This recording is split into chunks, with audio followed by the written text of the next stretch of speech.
아까 이어서 28페이지로 바로 넘어가도록 하겠습니다. 진도를 조금 중간에 나가는 부분이 있어서 일단 문제를 몇 개씩 풀어보면서 가려고 해요. 그래서 23페이지하고 28페이지 나가는 걸로 합시다. 자, 28페이지입니다.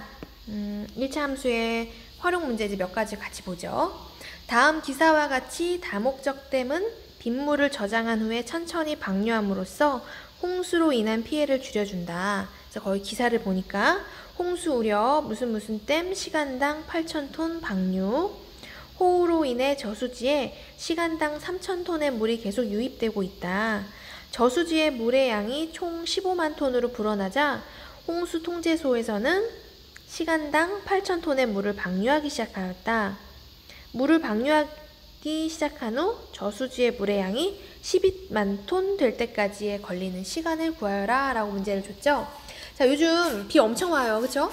지금 보니까 한 2주 정도 비가 왔고, 앞으로 이번 주 지금 선생님이 아까 예보를 보고 나니까 앞으로도 다음 주 일주일까지, 일요일까지도 계속 비가 오는 것 같더라고요. 거의 난 지금 어항에서 살고 있는 것 같아요. 내가 무슨 붕어가 된 것 마냥 비가 엄청 오죠. 그래서 기사 보면 가평에 펜션을 놀러 갔는데 산사태와 호우로 인해서 쓸려 내려갔네를 비롯해서 지금 잠수교 있는 데는 당연히 물에 잠겼고요. 한강 고수부지 옆에 그 산책로도 지금 계속 물이 침범하고 있고, 혹시 양평댐 여기서 제일 가까운 한강에 원래 물줄기가 북한강 남한강인데 그 위에 강이 합쳐지는 곳에 댐이 하나 있죠. 내가 알기로는 그게 팔당댐으로 알고 있는데 거기 댐에서 지금 물 엄청 방류하고 있고 흙물이 흘러가는 기사도 아마 봤을 거예요. 선생님은 워낙 시사에 관심이 많으니까 그런 걸 잘 보는 편인데 지금 이거랑 되게 관련된 문제거든요. 자, 이게 지금 형태가 어떻게 되는지 문제를 볼게요. 혹시 이해를 못할 사람들을 위해서 대략적인 선생님이 그래프를 한번 좀 그려보려고 해요. 이 문제와 조금 일부분만 하겠지만 요게 이제 시간당이고 이게 댐에 있는 물의 양이에요. 혹은 물의 높이여도 괜찮고요. 자, 지금 어떤 식이냐면 비가 안 올 때는 댐에 물이 한 요 정도 좀 차 있죠. 그러니까 이렇게 생각하면 돼요. 요게 댐이면 처음에 물이 한 요 정도 차 있어요. 그다음에 여기 댐 구멍이에요. 구멍. 물을 방류하는 구멍이에요. 처음엔 이걸 막든 열든 상관없어요. 물이 쪘거든요. 그쵸? 자, 그 다음에 댐이 여기 높이까지 있고, 자, 이제 비가 오기 시작해요. 그러면 위에서 흘러내리는 물의 양이 점점 많아지겠죠. 왜냐면 이제 강의 상류에서 오는 물들이 계속 차니까 이렇게 점점 차 올릴 거예요. 처음엔 구멍을 닫아 놓거든요. 열지 않았어요. 계속 차죠. 근데 댐의 높이가 여기가 맥시멈이면 이게 차버리면 이렇게 넘쳐버리면 이제 큰일이 생기는 거겠죠. 그쵸? 그래서 여기가 다 차기 전에 요 댐에 구멍을 열기 시작해서 물이 일로 이렇게 흘러내려가기 시작하죠.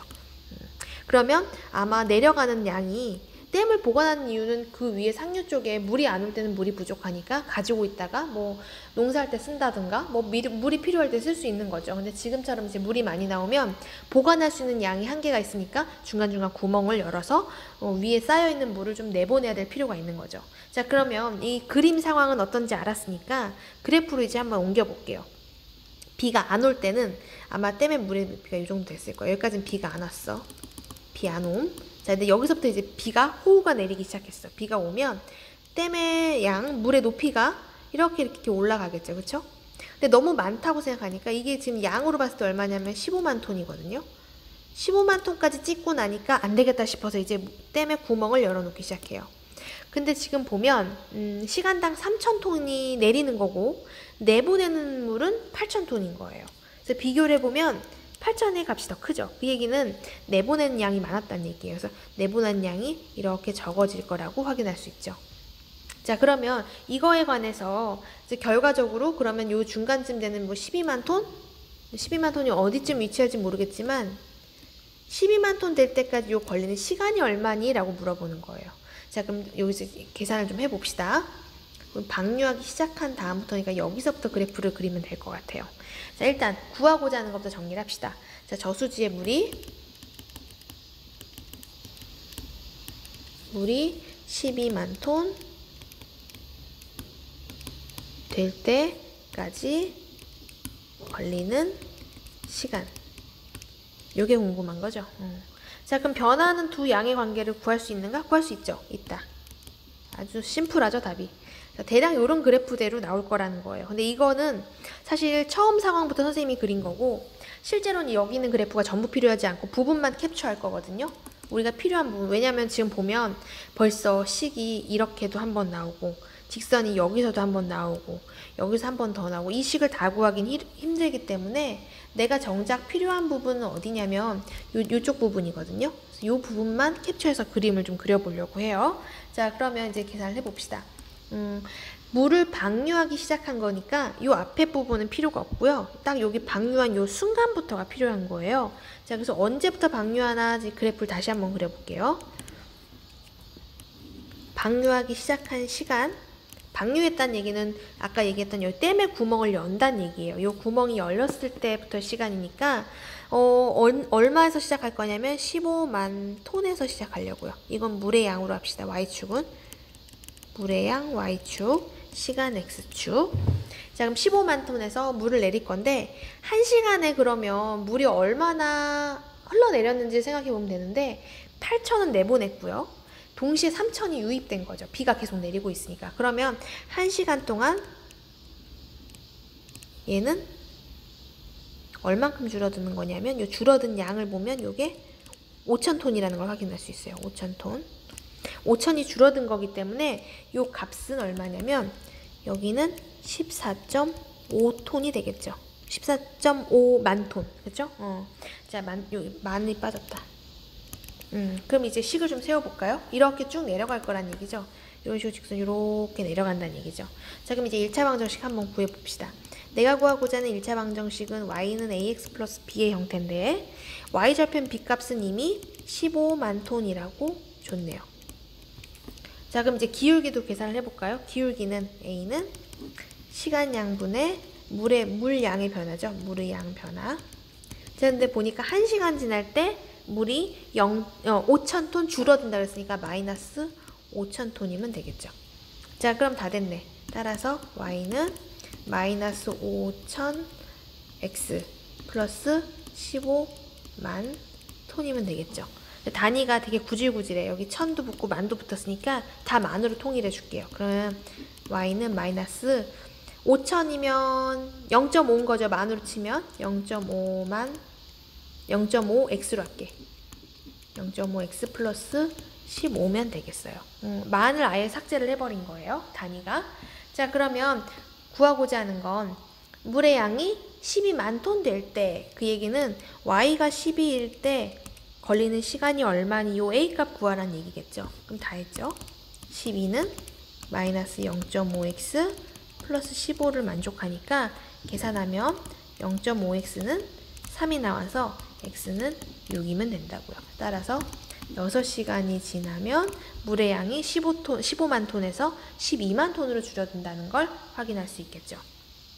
어려운 문제는 아닌데 이제 상황이 이게 댐이 물을 방류할 때 어떻게 되더라라는 배경 지식이 있으면 사실은 조금 더 쉽게 구할 수 있을 거예요. 그러니까 지금은 우리가 필요해서 그래프를 이렇게 간단한 형태만 그렸지만 실제로는 이렇게 움직인다는 것도 파악을 좀 하고 있으면 식을 세우기가 조금 더 쉬울 거라고 생각을 합니다. 자, 이제 2번 문제 가보겠습니다. 다음 중 y가 x에 대한 1차 함수인 것을 모두 찾아라 라고 얘기를 했죠. 자, 그러면 뭐 식으로 만들 수 있으면 당연히 가능하고요. 일단 좀 봅시다.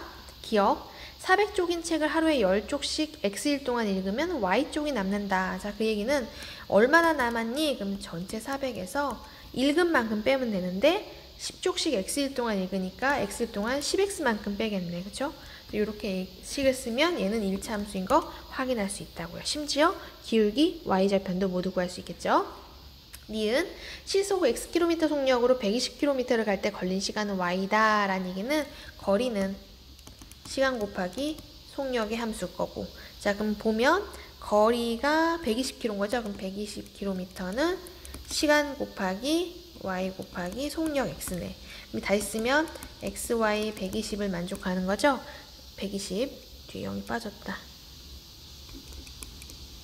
자, 그러면 이거는 반비례 함수이기 때문에 1차 함수는 안 된다고요. 자, 그 다음 D급 봅시다. 윗변과 아랫변의 길이가 각각 4cm, xcm이고 높이가 7cm인 사다리꼴의 넓이는 y이다. 그림을 대충 한번 그려볼게요.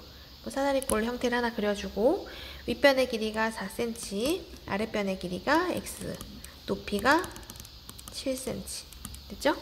자, 그랬을 때 넓이가 y래. 그럼 넓이 y는 윗변 더하기 밑변 곱하기 높이 나누기 2분의 1이면 되네요. 그러면 2분의 7에 4 플러스 x고요. 굳이 정리하면 2, 7, 14 플러스 2분의 7x 뭐 이렇게 나오겠네. 그래서 y는 1차 함수 형태, 기울기가 2분의 7, y절편이 14인 형태로 얘는 1차 함수가 된다는 걸 확인할 수 있겠네요. 자, 3번 가보도록 하겠습니다. 3번에 요 그림은 오타예요. 요건 빼주세요. 이거는 지금 문제가 선생님이 한글 파일을 만들다 그림이 밀려서 여기까지 왔는데 얘는 아니고요. 자, 문제 푸는데 전혀 관계없고, 자, 이제 문제 같이 보도록 하겠습니다.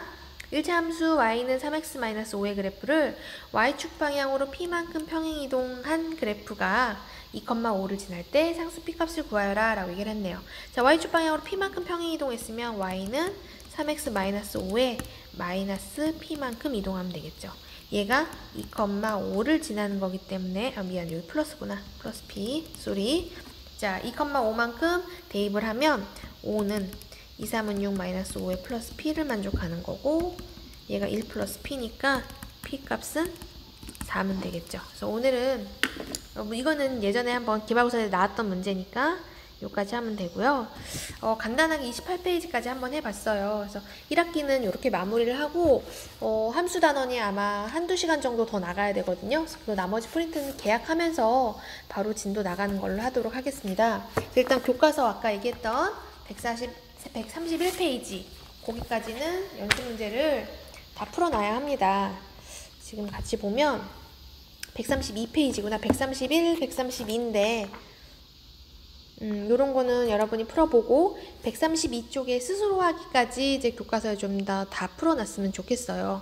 특히 132페이지에 6번 문제 같은 거는 좀 까다로운 편이니까 그거 정도는 좀 해놨으면 좋겠고, 다음 시간에 이제 계약하고 두 1차 함수의 그래프와 연립 1차 방정식을 나가도록 하도록 하겠습니다.